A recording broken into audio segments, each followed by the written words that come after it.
Piano with Harriet Stubbs, Episode 1. Come on in, the music's lovely. Coming up in the programme, we've got the revolutionary genius of Bach and Beethoven, and we have suggestions for anyone new to classical piano. Then later, I'll be answering questions with my collaborator, producer, and recent convert to classical piano, Anthony.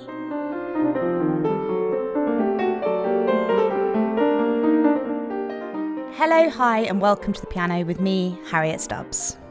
I'm a classical concert pianist, and this podcast is an exploration of gorgeous music placed in the vibrant context of its time.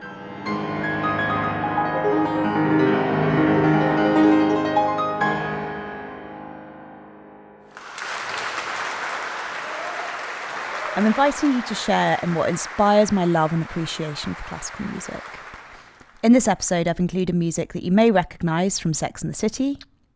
One of the most important things to me as an artist is placing classical music in spaces where it's not yet been. And often that's achieved by highlighting the context from which it came. This podcast series will, I hope, illuminate the relevance and universal language that music offers us. And in this first episode, I've included ideas that should be helpful to someone new to classical music. It doesn't matter at all what your musical background is, you're all very welcome here. Now, to the music. I'll just play a short extract from Beethoven's magnificent Moonlight Sonata.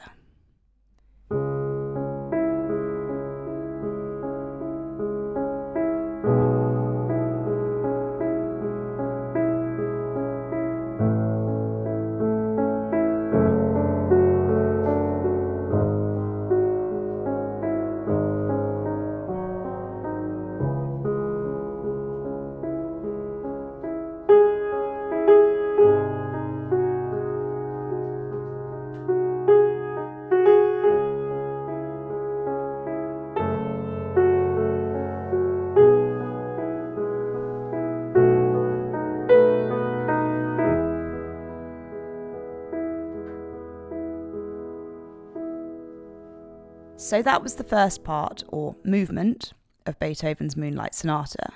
It's in a very romantic style, and perhaps one of the reasons it's still popular today is it's similar in form to a pop song. Listening to music live is the best way to experience it. Of course, I would say that because I'm a concert pianist. Live music is what I live for. When you're listening at home, the ideal is an environment with little or no background noise. That's because in classical music, the dynamic range, the volume from loud to soft, is huge. And that's especially true for the piano. Headphones or well-placed speakers are perfect. Now, spoiler alert for anyone who hasn't seen the Sex and the City spin-off and Just Like That. Listen out during the first episode where Mr. Big dies on the peloton, clutching his chest, having a heart attack. Meanwhile, Charlotte's daughter Lily is giving a recital playing the third movement of the Moonlight Sonata. The two scenes are intercut, going from one to the other. Let's hear it.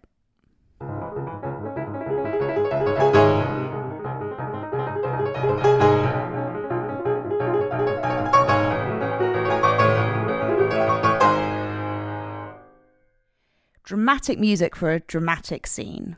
The music composed by Beethoven over 220 years ago. This third movement of the Moonlight Sonata, full of rage and fury, is less well known than the romantic first movement I played earlier. Huge contrast in a short space of time. All three movements have very different temperaments, yet they are all connected. Listen while I play a few bars of the second movement. It's a dance. And notice the complete change of mood and tempo as we go into the rage and fury of the final movement.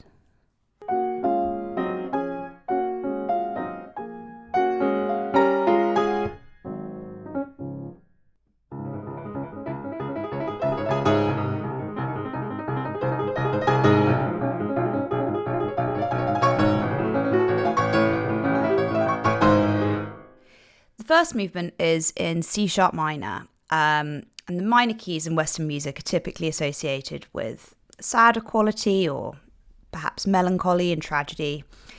This is the sound of C-sharp minor. Now, the second movement of the Moonlight Sonata is a dance, and it is in D flat major. And the major key signatures are associated with, say, the opposite of sadness, warmth and richness of colour. For the third movement, we return back to C sharp minor from here.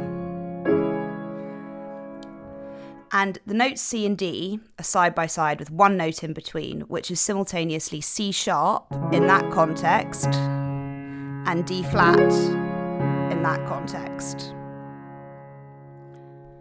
We could go into more detail, but that would be a different podcast.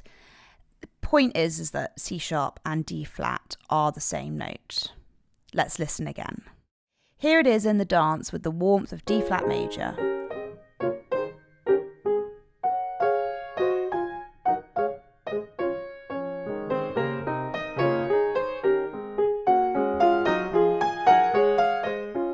And here it is as C sharp in the third movement, delivering tragedy and fury.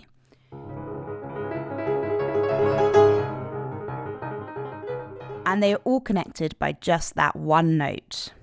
For me, this genius with architecture, the connections and structure of the music, is a key element of Beethoven's brilliance. You could say that Beethoven did for architecture of music what Shakespeare did for the English language. Both gave us profound insights into the human condition. The Moonlight Sonata is one of 32 piano sonatas written by Beethoven. All are just as innovative in structure and taking sonata form forward. And Beethoven has enduring and wide appeal. You might have heard the first movement of Moonlight Sonata in all sorts of places, from TV commercials to TV dramas and so on. Now, let's move back in time to the 1700s and Johann Sebastian Bach. I've included Bach in this episode as he's another example of a composer whose creativity and contribution to music was revolutionary and still played today, also in Sex and the City. Here is a short piece, a prelude, from Bach's work, The Well-Tempered Clavier.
The C major prelude of Book 1 from Johann Sebastian Bach's Well-Tempered Clavier.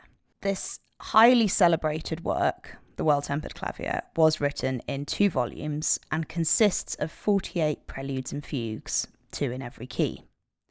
The prelude I just played is introductory, establishing the primary ideas. In Prelude 2, the fugue, which I'm about to play, that develops those ideas and is in a different form. I'll explain in a moment.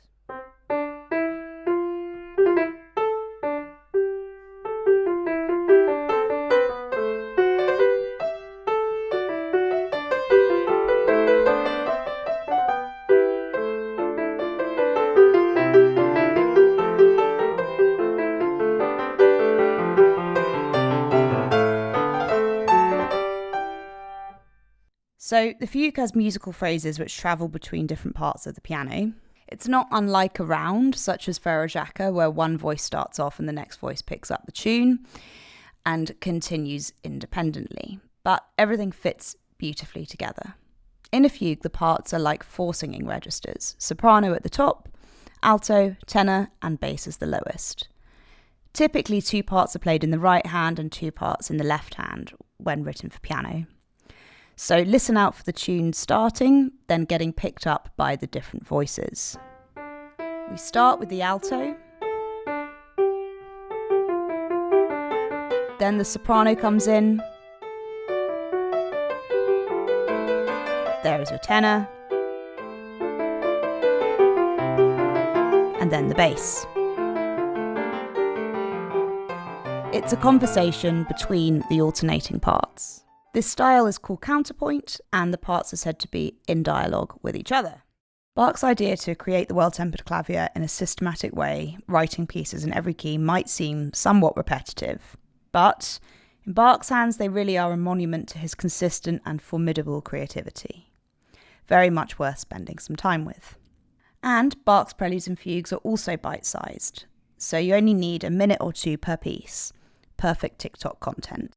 If you're interested, there's a wonderful recording of the well-tempered clavier by the insanely talented pianist Glenn Gould, a genius and a hypochondriac.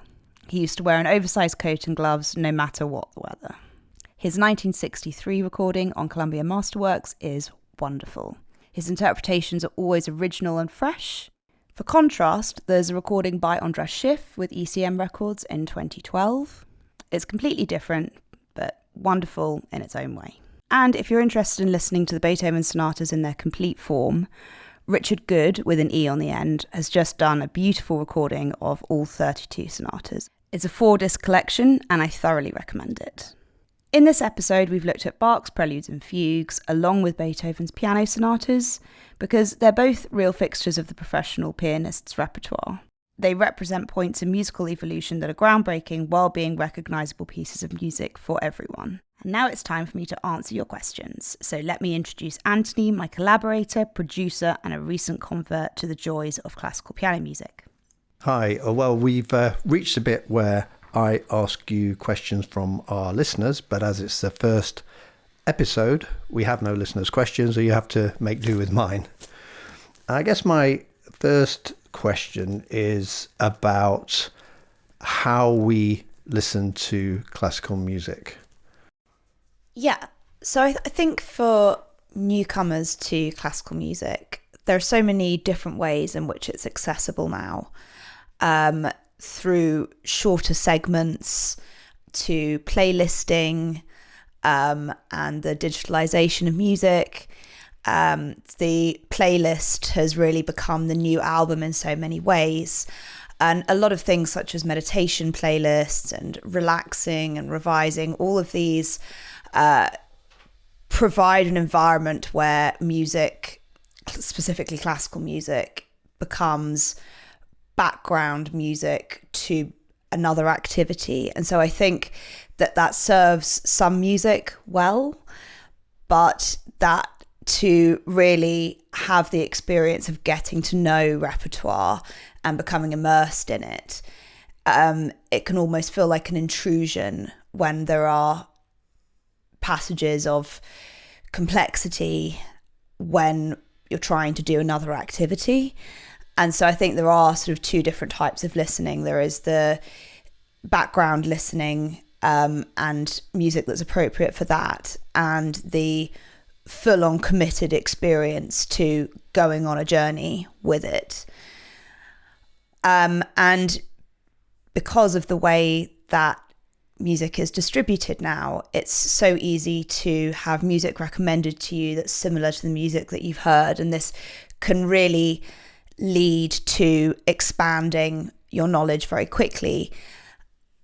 However, it can also be a confusing way to consume the music because it's out of context of its original narrative, say the album that it was from or the albums that we just referenced there.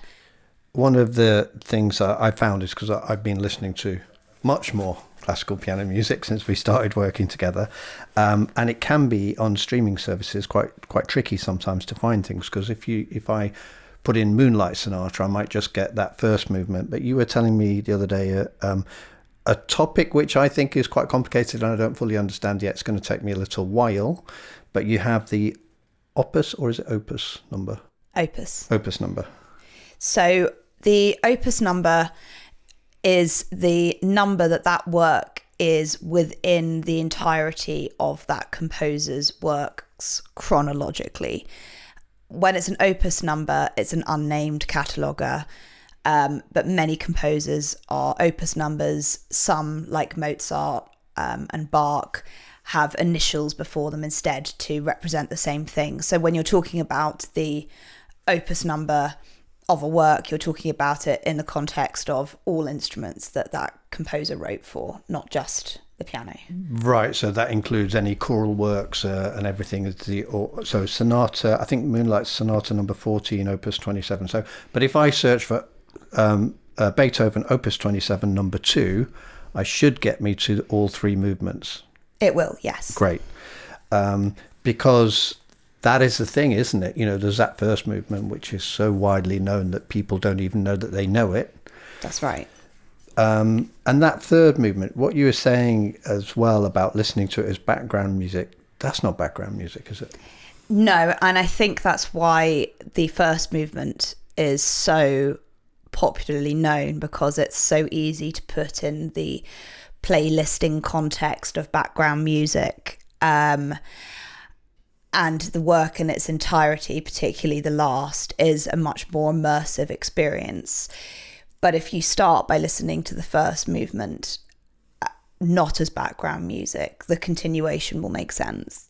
And earlier you were saying about how Beethoven joined those 3 very different movements. Yes.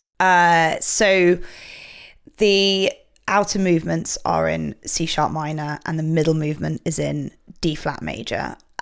C sharp and D flat are the same note. And what's so interesting about that, harmonically and therefore in character, is that D flat major has such warmth, and it's that dance movement and lightheartedness. But that very same note in the context of C sharp minor, of which both the outer movements are, creates an entirely different feel and couldn't be further away in character. And what I found as well is once I'd listened properly, just nothing else going on, just listening to that third movement, I found other Beethoven piano works more accessible.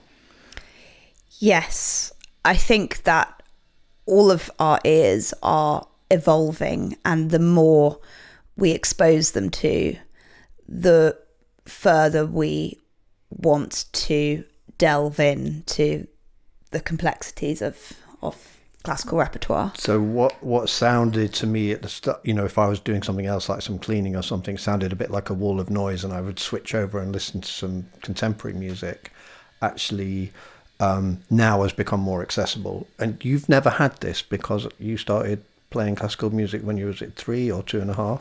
Yeah, that's right. Yes, I actually can't listen to classical music as background music because I can't not concentrate on it immediately. It's incredibly distracting for me. So if you're walking through a shopping mall and and Bach sings, it takes over the whole experience. So my next question then is, we actually met while we were swimming at the Serpentine Swimming Club in London's Hyde Park.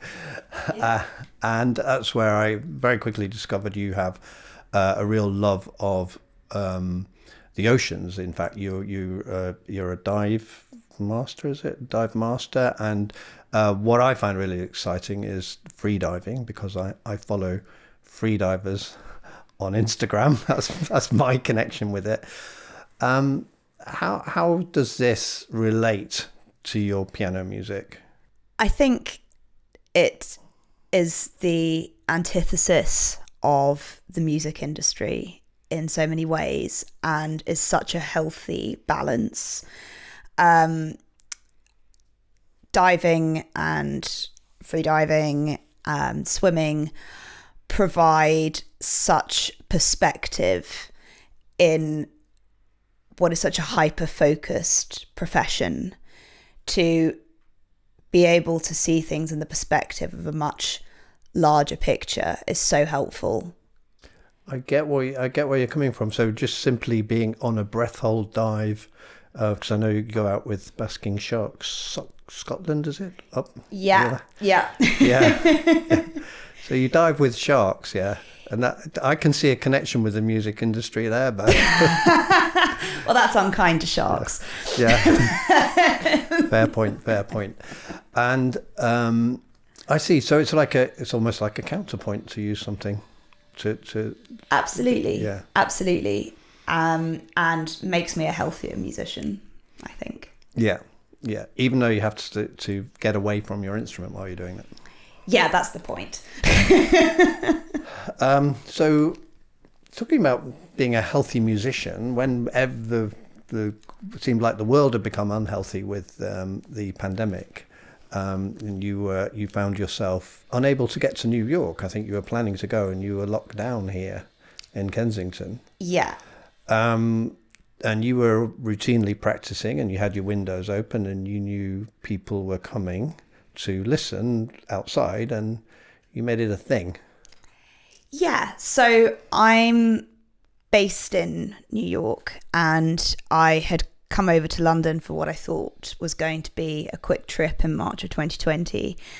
And I think, like most people at the beginning of lockdown, it was impossible to imagine the length of time that the pandemic was going to go on for, and also how to be useful during that time unless you were in medicine. So I found the first few weeks I was really trying to think of a way to do something that might uplift people and also to stay engaged with my craft. And when I go back to the UK during the summer periods to learn repertoire for the autumn season, I usually have people that gather outside, sometimes walking past. And so I decided to deliberately start opening my window at the same time every day and giving a concert for sort of 20 minutes at 5 p.m. And immediately people started coming and got used to the routine. Then I started advertising that I was doing it, and it continued to grow. And I think you gave, in the end, it was 250 consecutive days of concerts. Yeah. And as you were explaining to me, you didn't just rattle these off. You'd finish one concert and then you'd start preparing your repertoire. Now, I've got used to this word. Repertoire is pieces I play. That's the pieces you play, or it's the pieces that are going to be in a concert or a performance. That's right, or that I've previously learned and are able to be brought up. And now I'm down with you. I can say rep. Yeah, I get it. So you had these you did these concerts. Now, I mean, it was a great give, and you got some great crowds outside and everything like that. Without digging too much into your psyche, were you doing this? Was there a part of this where you're doing this for yourself? Of course. I mean, I think that it was, all of us needed connection during that time, and it was in a safe way. People were outside, I was inside, and that's a very difficult thing to achieve, to have interactions with people in person, but it be safe. And I think we practice for ourselves, but there are always concerts ahead somewhere, and with this looming reality that it was going to be a long time until we gave concerts in a concert hall again, I felt that having regular performances would keep specifically my performance chops up, not just my practice chops, and also enable me to really internalize the repertoire that I wanted to learn for my next album in a way that only performances can do. And in old parlance, we'd have said you'd have gone crazy if you weren't doing it. Nowadays, we'd say actually, as well as being this wonderful gift to the local community, it was also supporting your mental health, we could say. Yeah, and I hope other people's. Yeah. You like to put other people first. I like that. Now, then, there's the other feature of this, which we haven't mentioned yet. It was the Queen's Birthday Honours year, and you were mentioned in the Queen's Birthday Honours for services to music, was it, or services to the local community? And you were awarded a British Empire Medal. Yeah, that was a really lovely surprise. By the Queen. Yeah. Yeah. Yeah, that was really, really exciting. I was quite excited. And I've been teasing you since then, calling you Lady Harriet, which is technically not correct. I know that. Or the Duchess of Kensington.